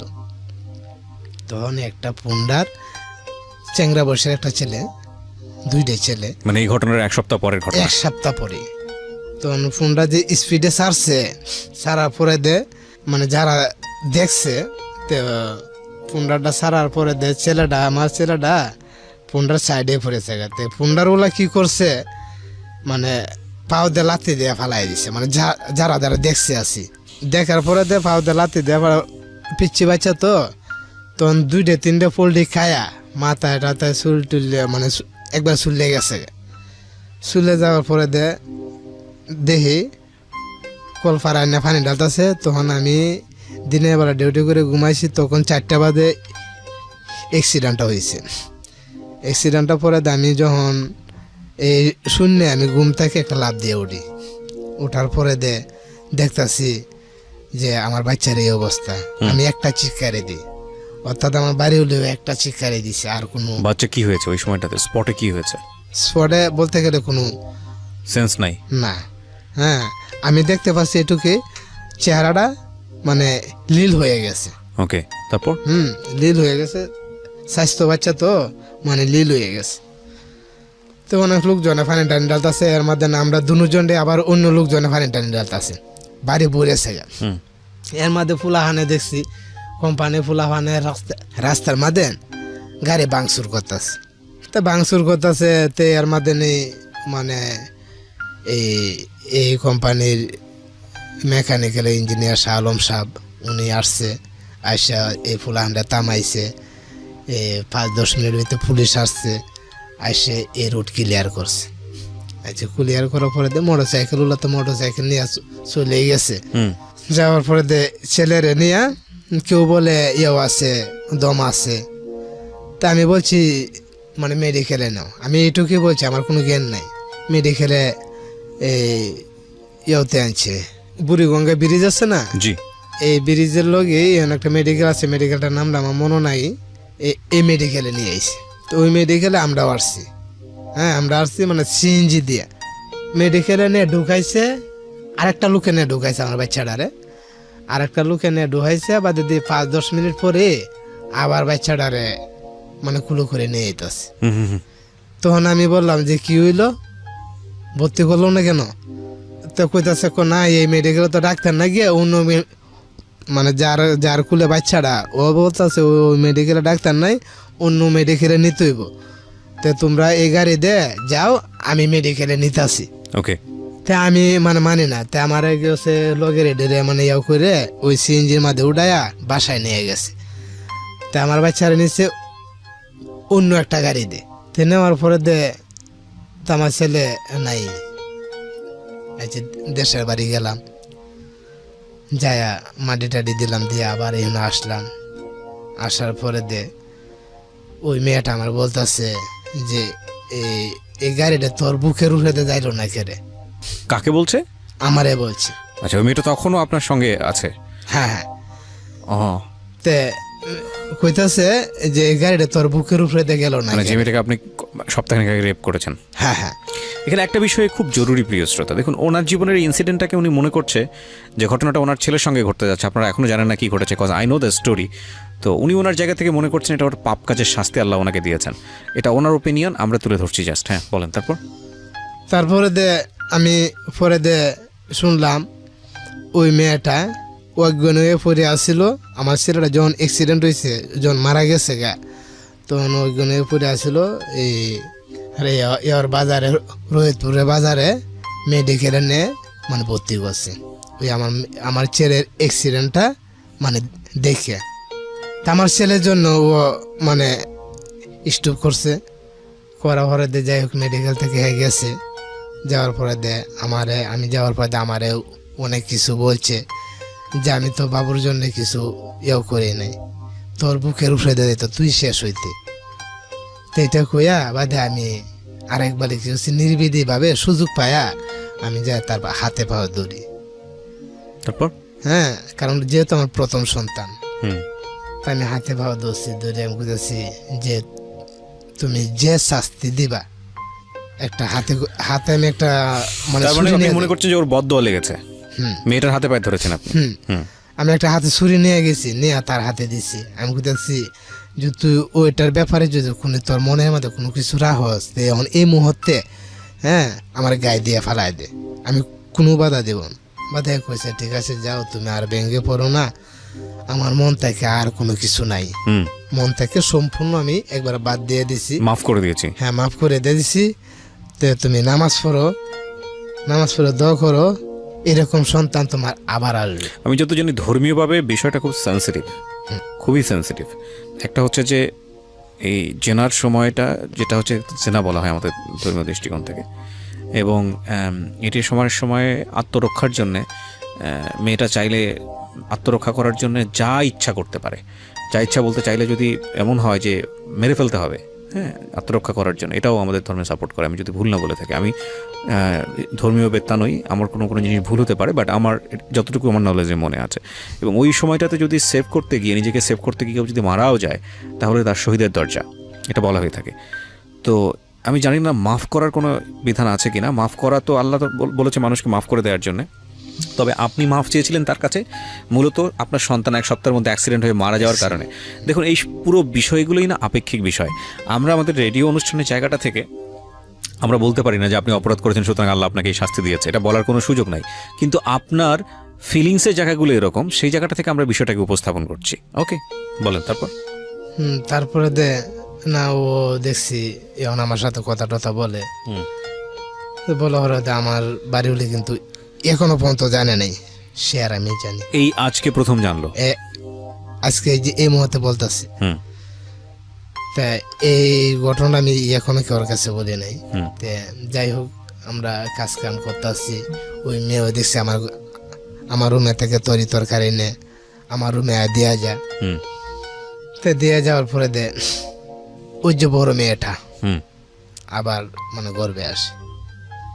তো অর্থাৎ আমার ফ্যামিলি লোকের, আমার বোন সকলরা, বইনানরা, বোন জামাইরা, তে আমার ওয়াইফারে কিন্তু অনেক কিছু বলছে গেলে এডি তুই রাগ কর, তোর কারণে আমার ভাই ফুট গেল, হ্যাঁ, তুই যারা কস এডিও, হ্যাঁ, এটা কিন্তু আমি জানতাছি যে ওর কারণে তো কোনো কিছু হয়েছে না, হয়েছে তো আমার কারণে। এরপরে আবার যখন হ্যাঁ সন্তান হবে, তখন আমার ফ্যামিলির সবাই, আমার মা, বোন সকল, বায়ন সবাই আবার খুশি। বাদে ওই আমার বড়টা মেয়ে হয়েছে, ওই মেয়েটা ওর পরে তখন আমার বোনে কইতাছে, আচ্ছা ঠিক আছে, আমার ভাইয়ের ছেলেটা নিয়ে গেছিল গা, আর একটা ছেলে দিত, একটা ছেলে দিয়ে তারপরে একটা মেয়ে দিত। তা আমার ভাইয়ের মনটা তো মানে উঠবে না। তারপরে ও কিছুদিন চাকরি করে করবো না, বাড়ি যাইব, নাইট করা ভালো লাগে না। তা আমি কইছি আচ্ছা ঠিক আছে, নাইট করা যদি ভালো না লাগে তা তুমি যাও গা, বাড়িতে যাও, আমি একা একা মানে কাজ করতে তাই, সমস্যা কি? এরপরে তো তোমার আম্মা আছে, আমার আর সমস্যা কি? হ্যাঁ, আচ্ছা যাও। তা আমার শাশুড়ি, আমার বাড়িতে আর একটা শাশি আছে, আমার মা, আমাদের গ্রামের মধ্যে 3টা মহিলা, এমনিদের লোকজনে বসলে কিন্তু বলে যে কোন কোন ব্যক্তিরে কেমন। তো এরা কিন্তু কিছু কিছু সমাজে আমাদের অনেক লোকজনে কিন্তু কথাটি বলে যে এই আমরা গ্রামের মাঝে মহিলাদের মাঝে ওই 3টা মহিলার মতন কোনো মহিলা নাই। আচ্ছা, হ্যাঁ, আমরা গ্রামে আমার এই সম্পর্কেও এই শাশিও, উনি এখনো বর্তমানে জীবিত আছে, আমার মাও আছে, আর আমার শাশুড়ি তো নাই। তারপরে এই এগো হইছে এত একটা ভালো একটা ব্যক্তি, তারপরে আমি আমার শাশুড়ির কাছে আমার ওয়াইফের রাখিয়ে আমি মানে চাকরি করি আবার কেরানীগঞ্জের থেকে চাকরি করে ভালো লাগে না, মানে পুষে না, এই টাকা দিয়ে মানে সংসার চলে না। 1-1.5 টাকা বেতন ভাই, 1.5 টাকা পাই, 1400 টাকা পাই, 1000 টাকা জায়গা ম্যাচ খরচ আর পকেট খরচ নিয়ে মানে সপ্তাহে বীজ মানে যেটা বলে আছি জায়গা। তারপরে আমি কি করব, চাকরি ছাড়িয়ে দিছি, ছাড়িয়ে দিয়া তো একটা ওসি আসছিল, তো ওসিডে মারা গেছে। এই ওসিডে বর্তমানে তার জিঞ্জিরা বাসা আছে, ওনার চাকরিটা করছে, মূলত চাকরিটা করছে আমার মামা শ্বশুরের অবদান নিয়ে। মানে অর্থাৎ আমার মামা শ্বশুরের এই ঘরে থেকে লেখাপড়া করে তার টাকা পয়সা নিয়ে মানে চাকরি রয়েছে। তো ওর পরে উনি কিন্তু আমার 50,000 টাকা দিয়েছিল, জানুল তুই একটা কাজ কর, যে তোর মামারে তো আমি কিছু দিতে পারলাম না, তোর শাশুড়ির হাতে ভাত খায় আমি এতটুকু লেখাপড়া করে আজকে এই পর্যন্ত আমি আসছি, যে তোর মামারে আমি এখনো কিছু দিতে পারি না। আমি একটা শখ করে চাইছিলাম একটা মোবাইল, তোর মামা শ্বশুরে নিশ্চয়ই আছে গা, এখনো সে আমার কাছে কিছু চায় না। যদি আমার কাছে এখন বর্তমানে চাইতো, যা চাইতো আমি তাই দিতাম। যদি সে এখন বর্তমানে 50 লাখ চা, আমি তাকে দিতে বাধ্য। ওকে, এটা মানে আমার সাথে মানে বলতাছে। বাদে আমি বলতেছি শিক্ষিত মানুষ তো, যাকে সাহায্য করছে তার কাছ থেকে সে এখন দুর্বল হলেও মানে নিতে চায় না। বাদে আমার কইতাছে যে এ লাকি তো বাড়িত, মানে এমন ভাবে কথা বলতেছে বুঝা যেমন 5-6 মাস লাগে তার সাথে মানে কথাবার্তা বলতেছি। তে ঠিক আছে, ও লাকি তো বাড়িত, তো উতুলাও তো বাড়িত, অর্থাৎ মানে আমার শাশুড়ির নাম উতুলা। তে উতুলাও তো বাড়িত, তে তোর মামারা কিছু কি দিছিলাম, হ্যাঁ কিছুদিন আগে 50-60 হাজার টাকা দিছিল, ওই টাকাটা আমার শাশুড়ি হাতে আছে, জায়গা জমি রাখছে। তো কই একটা কাজ কর, তুই তো ভালো এই লেখাপড়া না থাকলেও তোর ভালো একটা ইয়েও আছে, তো ধর এই 50,000 টাকা দিয়ে নিয়ে তুই ব্যবসা বাণিজ্য করে মানে চল। বাদ আমি কিন্তু এই টাকাটা নেই নাই, তখন কিন্তু মানে ফোনও ছিল না, আমার হাতে ছিল না।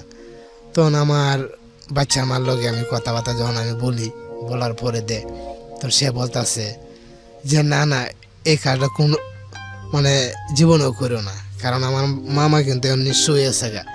এরপরে তো তার কাছ থেকে 1 টাকাও মানে সাহায্য চায় না।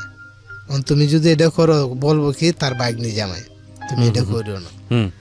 তো হঠাৎ করে কি হচ্ছে, একদিন কি হচ্ছে, আমার বাড়িতে গেছে, এই লাকির কোন জায়গায় বিয়ে দিছে, কোন গ্রামে, অমুক গ্রামে, এই গ্রামে বিয়ে দিছে, কার গোষ্ঠী, অমুক গোষ্ঠী, এবার নাম কইতে কইতে একবার আমার বাড়িতে গেছে গা।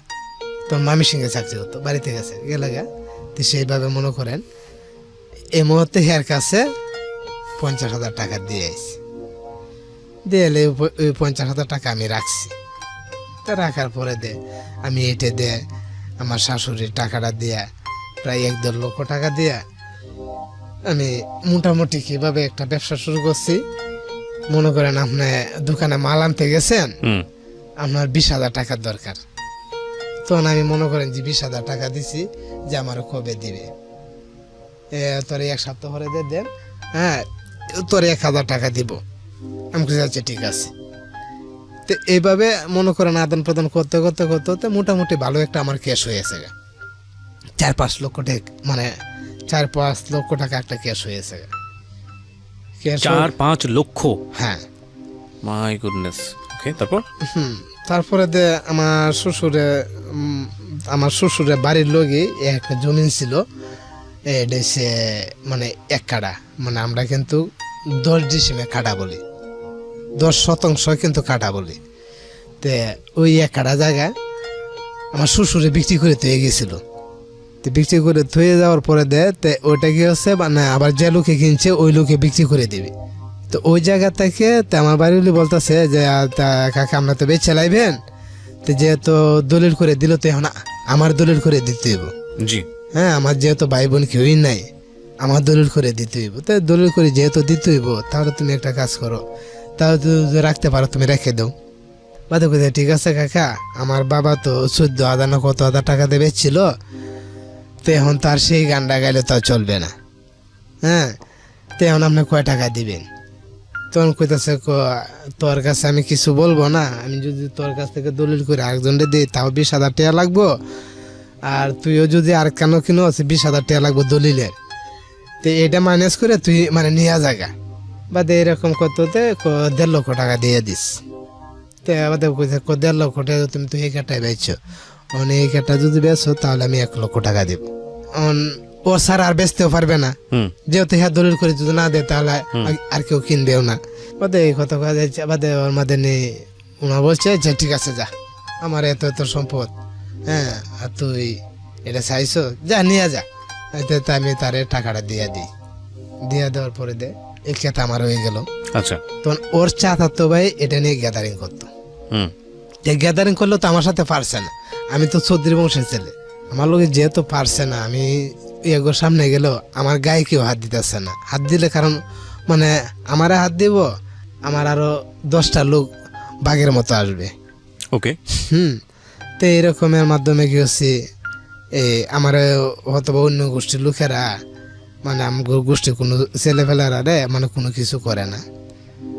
তো এইভাবে চলতেছে, আমিও এইভাবে ব্যবসা করতেছি। হুম। তখন পর আরেকটা মেয়ে হয়েছে আমার, কয় মেয়ে হলো? 2 মেয়ে। তো 2টা মেয়ে হইলে ভাইয়া কইলে ব্যবসা করবেন না, তখন মানে আমার 2টা মেয়ে হচ্ছে যে আমার খারাপ লাগতেছে না, আমার ভালোই। কারণ দেন যে জায়গার মধ্যে মনে করেন আমি 1/2 কেজি তেল আনতে পারি নাই, সেই জায়গার মধ্যে 5 কেজি তেল আনি, 5 কেজি মানে আঙ্গুর ফল আনি, আপেল আনি। হ্যাঁ, এইভাবে হাট বাজারে মানে আমার ইনকাম হইতেছে ভালো, প্রায় প্রতি মাসে 20-30 হাজার টাকা ইনকাম। যে ইনকামটা কিভাবে হইতেছে এর সামনে আসতেছে। জি। মেয়েটা হইলে এই তখন আমার বোন সকালে আবার আমার মা যে আরে আমার ছেলে তো আর শক্তি পাবে না। হ্যাঁ, 2টা মেয়ে হয়েছে গা। আচ্ছা, একটা মেয়ে দিছিল, অনেকটা ছেড়ে দিত। তখন এটা শুনলে তখন দিই না আমার বাড়ির লোক একটু মনটা একটু দুর্বল। বা আর আমি বলতাম যে দেখ যে কোন জায়গার মধ্যে মনটা আমার দুর্বল করা উচিত, আর এই জায়গার মধ্যে তুমি দুর্বল করে এলাম, এটা তো মানে আমি চাই না। ঠিক আছে, এটা কি তুমি বানাইছো না আমি বানাইছি? আল্লাহ বানাইছি। তে একটা কথা কি জানো, ছেলে হোক মেয়ে হোক, মেয়ে হইলো যদি মানুষের মতো মানুষ করা যায়, মেয়ে হইলো খারাপ না। তে দিয়ে এই কথাটা শুনলে তারও একটু মনটা উঠছে। আর আমার বোন সকলটা আমি কইতাম দূর, তোমরা এই ব্যাপারে কিছু কই না, আমার মন খারাপ হয় না তো তোমরা মন খারাপ হয়। আরে আমার বড় বোনের আমি এটা কইতাম, হ্যাঁ গোর কথা হ্যাঁ গো কয়। আমি হ্যাঁ কইতাম যে তুমি এটা নিয়ে কোনো টেনশন করো না, কেউ কিছু কইতে থাকে, আমি যদি তোমার কিছু না কই তাহলে সেটা একটা কথা। তখন আমার ঘরে ফ্রিজ ডিস মানে সব কিছু মানে উড়াইছি কিভাবে, আমার গ্রামের থেকে এই শহরে যেতে 20 টাকা ভাড়া, রিক্সা ভাড়া মানে 2জন গেলে মানে 20 টাকা লাগে। ওই 20 টাকা দিয়ে যায় মানে পুরসভার ভিতরে। তখন আমি এই জায়গায় বাসায় নিয়েছি, গ্রাম থেকে বাইরে এসেছি। হ্যাঁ, বাড়ি করতে আছি আমি, মাঝে একদিন না দিন যাই, কারণ ফুলা আনলে মানুষ করলে ওই জায়গা থাকতে হবে, এরকম ধরনের মানে দুজনের একটা ধারণা নিছি নিয়ে ওই জায়গায় থেকে। তাছাড়া আমি যেহেতু মানে ব্যবসাও করি, তা আমার ওই জায়গা থাকতে হবে। আমার ওয়াইফের নামে একটু দুর্নীতি রেকর্ড হইতেছে। কিরকম দুর্নীতি রেকর্ড বলতে গেলে এটি, ও কিন্তু এরকম মানে যে আপনি কে কোন জায়গার, মানে একদিন যদি কথা বলে মানে হাসছে মানে রাখে না। ঠিক আছে, তো এইভাবে হ্যাঁ কথাবার্তা বললে তখন আমার বাড়ির লোকেরা, অন্য লোকেরা তো আপনার সামনে ওরে কিছু করতে পারে নাই, বলতেও পারে নাই। আমার গোষ্ঠীর ভিতরে বাড়ির লোকেরা এরা বলছে যে তোর বউ খারাপ হেন তেন। হ্যাঁ, আপনি কোনো প্রমাণ পাননি? না, আমি কোনো প্রমাণই পাই না। দেখ কার লগে যে মুখের লগে আমার চাচাতো ভাই একটা, আপন চাচাতো ভাই না, আমার বাড়িরই, ওর লগে। তো হ্যাঁ, আমার খালি হাতে পাও ধরে তুমি বিশ্বাস করো না, তুমি বিশ্বাস করো না, তোমার সন্তান আছে, আমি তোমার এটা কিরা ঘাটতে কই। হ্যাঁ, তো আমি হ্যাঁ কইতাম যে তুমি যেভাবে হাসো, এই হাসি জিনিসটা তো আমার বাড়িতে চলবে না, এটা গ্রাম। হ্যাঁ, তাছাড়া তুমি শহরে সে নইছো না, হ্যাঁ এই জায়গায় সে নইছো, তাহলে তুমি এটা এই একটু গলাটা ছোট করে কথা বলছো, কারণ এইভাবে তো আমার বাড়িঘররা পছন্দ করে না। যেহেতু পছন্দ করে না তো তাহলে তুমি এই কথাটি কেন বলবা? আর মহিলারা গলাটা ছোট থাকলে সবচেয়ে ভালো। এরপরে তো না হ্যাঁ হাসার মতো হ্যাঁ হাসে। তার একদিন হঠাৎ করে কইতাছে যে অমুকের লগে ওর বউ ধরা খাইছে। ধরা খাইলে তা আমি দেখছি আমার পৃথিবীতে মানে ঘুরে মাথায় পড়ে আছে। তা আমি কারোর কাছে জিগাই না, ডাইরেক্ট সরাসরি আমি মানে ঘরে ঢুকছি। ও কি হচ্ছে আমার পরিস্থিতি দেখে আমার শাশুড়ি কি করছে, এই ওর সাধারণ বোনের বোন জামাইয়ের বাড়িত মানে পাঠায় দিস। ওকে, মানে অর্থাৎ আমার শাশুড়ি তার মেয়েরে পাঠায় দিস। যখন পাঠায় দিছে তখন আমি পাই নাই। আমি ঘর থেকে একটা ছুরি নিছি, গরু জব করা একটা মানে ছুরি নিছি। ছুরি নিয়ে আমি কইছি যে ওটা জব করে ফেলাই দিব। পরের দিন দেখি ওর দোলাভাই দেখছি মানে নিয়ে আইতাছে। তে আমি আমার ফুসকুনি পারে, আমরা ফুসকুনি পারে আমি যখন দাঁড়ায় রয়েছি তখন তারা দেখে আমি আবার আমার ঘরে গেছি গে। যেহেতু তার দোলাভাই নিয়ে আইতাছে আমি আমার ঘরে গেছি, গেলে আমি কিছু কই নাই। না কইলে তা আমি বলতেছি যে আমি কিন্তু ওরে জব করে ফেলাই দিব। ওকে, তে মানে শাশুড়িকে বলছেন? হ্যাঁ, শাশুড়ি রেখে আমি মানে আমার ঘর থেকে বাইরে হইয়া আমি চিৎকার ফাইরে কইতাছি ধরা খাইছে বলতে কিসে ধরা খেয়েছেন? ধরা খাইছে বলতে গেলে এই আমার চাচাতো ভাইয়ের লগে, অর্থাৎ কিন্তু না কিসে, সেটা কি কাজটা কি ছিল? কাজটা মানে অবৈধ কাজ আছে, অবৈধ কাজ তাহলে কিন্তু অবৈধ কাজ মানে অবৈধ কাজ বলতে তারা যে একটা সম্পর্ক, আচ্ছা, হ্যাঁ খারাপ যে একটা সম্পর্ক, ওকে, নারী ঘটিত বিষয়, যাই হোক, তারপর তো এই সম্পর্কটা কিন্তু হয় নাই, বাদে পরে যে জিনিসটা আমি বুঝলাম ওরা দাঁড়ায় কিন্তু গল্প করছিল, তো একটা ছুরি বানাইছি, ওটাই আমি মারিলাম আমার শাশুড়িকে। এবার শাশুড়িকে মারার জন্য ছুরিটা বানিয়েছেন আপনি? হ্যাঁ হ্যাঁ, আমার শাশুড়ি মারার জন্য আমি বানাইছি, হ্যাঁ, কারণ এই মুহূর্তে তো আমার ওয়াইফ নাই, ঠিক আছে। আপনার ওয়াইফ না থাকার পিছনেই আপনার শাশুড়ির ভূমিকা, আপনি এটাই বলতে চাচ্ছেন? হ্যাঁ হ্যাঁ, ওকে। তখন একবারও মানে ইয়াও আসে না, তখন আমি একটা মাস মানে চিন্তা করি আর সিগারেট টানি, চিন্তা করি আর সিগারেট টানি, চা খাই রাইতে 2-3টা বাজে, বাড়ির সামনে আইসা বসি, সিগারেট টানি, আর বাচ্চা আছে তো বাচ্চা তার নানির কাছে আছে, তার নানি নিয়ে শুয়ে থাকে, হ্যাঁ, তখন আমি মানে অনেকটা ইয়ে হয়ে যাই প্রতিদিন, মানে কোনো কাজ, তখন আমার ঘোষণা একটাই যে আমি মাইরা লাগবো, চুরিটা আমি নিয়া সন্ধ্যার সময় বাইরে, কেউ দেখে না, আবার বাজার থেকে বাইরিয়া যে একটা গাছের গোড়া মাথায় রাখে দিতাম, কারণ বাজারের ভিতরে ধরে তো একজন বন্ধু বান্ধব মানে সাবদে ধরে এলো তখন টার ফায়া লাগবো, একটা গাছের গোড়া মাথায় রাখে দিতাম, আবার বাজার থেকে আসার পথে দেখতাম যদি লোকজন থাকতো তাহলে হেরা বিদায় করে দিয়ে আমি একা আসতাম, তখন এই ছুরিটা আমি নিয়ে আসতাম বাড়ির সামনে দিয়ে বসা সিগারেট বিড়ি খাইতাম, আর চিন্তা করতাম আমি না মারিয়ে ফেলবো, যা কপালে যায় আছে, মারবো তো ঠিকই, আমি নিজেও মরবো, এরকম আমার একটা প্ল্যান। আমার সঙ্গে আরেকটারে নিচ্ছি, নিলে আমি বলছি যে শুনলি এরকম বিষয়, একটা কাজ করে দিবে, যে দিব, সেও রাজি হয়েছে, তো রাজি হইলে সে কোনো টাকার বিনিময়ে বলতে কাকে রাজি করিয়েছেন আপনি?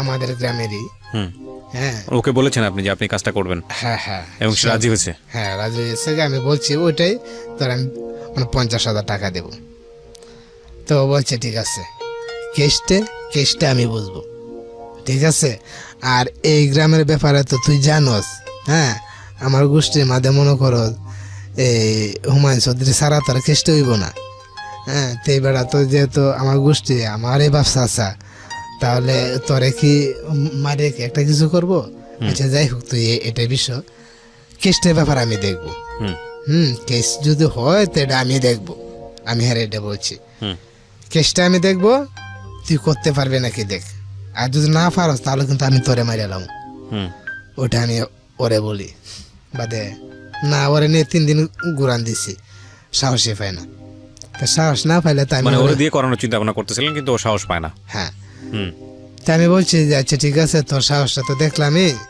তা আমার জীবনে আমি কোনো কাজ করি নাই, তা দেখ, হ্যাঁ তুই দেখ আমি কিভাবে করি দরজাটা, কারণ আমার ঘরের দরজা আমি খুললে তো মানে কোনো সমস্যা নাই, ঠিক আছে, একটা দিকে আমি দরজাটা 12টার দিকে, গ্রামের বাড়ি তো 12:30 দিকে আমি দরজাটা খুললে আমি গিয়ে ঘরে ঢুকি, আমার শাশুড়ি ঘুমায় রয়েছে একাই, থাকলে আমি মোবাইলে লাইটটা দে, এইভাবে আমি দেখে তখন মানে আমি প্রায় 2 থেকে 3 মিনিট অনেক দৃশ্য আমি খালি মানে আমার চোখে মানে এই মুহূর্তে বাঁচতে আছি। কি দৃশ্য বলতে গেলে এই যে অভিমান, যে ইয়ে বলে ওর বউ খারাপ, হে বলে হের বউ খারাপ, হে বলে মানে মানে সবাই মন্দ বলে, বাদে এই দৃশ্যটি মানে আমার চোখে বাঁচতেছে, আর অস্তে অস্তে দিয়ে আমার মাথা মানে একেবারে পুরা গরম হয়ে গেছে, যেটাকে আমি করতেছি, তো ওটা বলছি, আবার আমি ঘর থেকে বাইরে আমি বলছি তুই তো টিসিতে না, তুই বাহিরে দাঁড়া, ঠিক আছে, আমি একবারে মাইরে, হ্যাঁ, ভালো করে একবারে শুয়ায়া দমটা দিলে ভালোভাবে শুয়ায়া তারপরে আমি আসবো, ও কি হচ্ছে বাইরে গাড়ি রয়েছে, তখন আমি একটা সিস্টেম বুঝি, কারণ আমি জানছি যে আমি একবার পৃথিবী থেকে বিদায় করে দেব। হুম তো এইরকম সিস্টেমে মানে আমি একটা গায়ে দিছি, দেওয়ার পরে আমার শাশুড়ি মানে তার শেষ নিঃশ্বাস মানে শেষ একটা চিৎকারে দিছি, দেওয়ার পরে আমার বাড়িতে কেউ, বাসায় কেউ ছিল না ওই সময়, রুমে কেউ না ছিল না না? এই মুহূর্তে আমার শাশুড়ির রুমে কেউ ছিল না, এবং প্রত্যেক ঘরে ও ভাবছে যে আমার বাড়ির লোকজনই মানে মারছে। হুম ঠিক আছে, হুম হুম হুম যে ওরা মিললে সবাই মিললে মারছে, হুম ওগোর সাথে দ্বন্দ্ব আছে তার। হুম তো এটা মানে পুলিশের কাছে বলছে, মানে সবার কাছে বলছে, থানা যাও এ কথাই বলে। বলার পরে ওই যে আমি একটু আগে বলছিলাম না যে হুমায়ুন কবির চৌধুরী, জি উনি কিন্তু আমরা গ্রামের একজন মানে ভালো সম্মানী ব্যক্তি এবং থানারও সম্মানী ব্যক্তি একটু। হুম তো উনি থানায় গেছে, হ্যাঁ আমার গোষ্ঠীতে আমার ব্যবসা আছে। তো থানা যাওয়ার পরে মানে আমার ওয়াইফে আমার কাকার কিছু বলে নাই। হুম তো এইবার আবার কিছু যেহেতু বলছে না, হুম এবার আবার কিছু ইয়েও করে নাই। তে একটুখান দাঁড়ায় থেকে মানে আমগোর দিকে ছায়া আবার থানা থেকে বাইরে গেছে গা। হ্যাঁ, তে ওমান কাকে কিন্তু থানার মধ্যে বেশি কিন্তু যায় না। আমি ইন ডিটেল স্টোরিতে আর নাই বাই গেলাম, যে ঘটনা ঘটেছে এরপর আসলে আর শুনতে ইচ্ছা করছে না। কিন্তু একটা কথা বলেন আমাকে, মামলা যে হয়েছে, মামলা তো হয়েছে এই ঘটনার কেন্দ্র করে, মামলাকে আসামি করাচ্ছে কাকে কাকে? আমার এই সাহায্য বাইন্ডে এবং কি আমার ব্যবসা চারারে চাচারারে, মামলা আমার এখনো- গোষ্ঠীর ভিতর। মামলা এখনো চলছে? না না, মামলা শেষ। মামলা ডিসমিস হয়ে গেছে? হ্যাঁ, একবার ডিসমিস হয়েছে। মামলা কেন এক ডিসমিস বছর হয়েছে? করেছে। হ্যাঁ, মামলা কেন ডিসমিস হয়েছে? ওনারা ওই- জেল খাটেনি? জেল খাটছে? জেল খাটছে বলতে মামলার বাদী কে ছিল? বাদে আমার মানে স্ত্রী ছিল। হ্যাঁ, যাই হোক, তাকে জোর জবরদস্তি করেননি আপনারা? না না পুলিশ ধরেছিল যাদের নামে মামলা হয়েছিল, ওদেরকে ধরেছিল পুলিশ? না না, ধরতে পারে না। ঘটনা হচ্ছে গোষ্ঠীর ভিতরে, আমার কথাটা বুঝলেন। হুম কেমন একটা আমার ওয়াইফে তার মামারা নিয়ে কেসটা করছে। তার মামারা জিগাইছে যে তোর সাথে ঝগড়া কেডা কেডা করতো, যে আমার বাড়ি এরা করতো। তো তোর স্বামীর নামও শুনলাম, ঠিক আছে, তোর স্বামীর নামও বাদ করে, ঠিক আছে মামা, ওর নামটা আমি পরে দেব, ওর সাজা ওর যদি একটা কিছু করতো আমি করব, হুম ঠিক আছে, তবে আমি এর ব্যবসা ছাড়া আমি একটারও ছাড়ছি না। হুম তে 7 জনের নামে আসামি করছে। 7 জনের নামে যেহেতু আসামি করছে, তা আমি তো চৌধুরী সাহেবের কাছে গেছি না। ঠিক আছে, আমি স্টোরিতেও নাই বা গেলাম। আমি শুধু একটা কথা আপনাকে জিজ্ঞেস করি, সেটা হচ্ছে আজকে আপনি কেন এই লাখ লাখ মানুষের সামনে এই সত্যটা বলতে গেলেন? আপনার ওয়াইফও তো শুনতে পারে এই গল্পটা, আপনার 2টো মেয়ে আছে আপনি যেটা বলছিলেন, আমি জানি তারাও একসময় বড় হবে, তাদের পরিচয়েও এই জিনিসটা সমস্যা হতে পারে যে আপনার বাবা স্বীকার করেছে সে একজন খুনি। যত অপরাধী থাকুক আপনার দৃষ্টিকোণ থেকে, আপনার শাশুড়ির ক্ষেত্রে আপনি ঠান্ডা মাথায় জিনিসটা করেছেন, যেহেতু আপনি হুটহাট রাগ করে করেননি, আপনার স্বীকারোক্তি অনুযায়ী সেটাই বোঝা যায়। কেন করলেন? আর আপনার শাশুড়ির মৃত্যুর এতদিন পরে আপনি আজকে নিজের ইচ্ছায় স্বেচ্ছায় এসে আপনি এই জিনিসটা স্বীকার করছেন? প্রায় 6 বছর পরে 6 বছর পরে কেন আসলেন? 6 কিংবা বেশি, প্রায় 8 বছর পরে কেন আসলেন? কেন স্বীকার করলেন বিষয়টা? আসলাম। মানুষে অনেকেই মৃত্যুর আগে অনেক কিছু মানে বলে। তে আমিও কিন্তু কি এখন আপনাদের এই অনুষ্ঠান, আমি কিন্তু অনেকে এই অনুষ্ঠানটা শুনে কিন্তু আমি মোটামুটি ভালোই আছি, আনারা কিন্তু আমি আরো অনেক আগে খারাপ হয়ে যেতাম। সত্য কথা দাদা, আমি যখন অনুষ্ঠানটা শুনে মধ্যে মধ্যে কিন্তু আমার চোখের পানি অনেক আসে। তখন আমি মানে একটা জিনিস চিন্তা করি যে ভালো পথে, কারণ আমি নিজেও চললে আমি এই রাস্তাটি পাইছি যে ভালো পথে চলতে যায় কিন্তু আসলে সুখ হয়, খারাপ পথে চলতে যায় মানে সুখ হয় না। আপনি যে কাজটা করছেন এটা আপনাকে কষ্ট দেয় না? হ্যাঁ, তো অবশ্যই কষ্ট দিতেছে।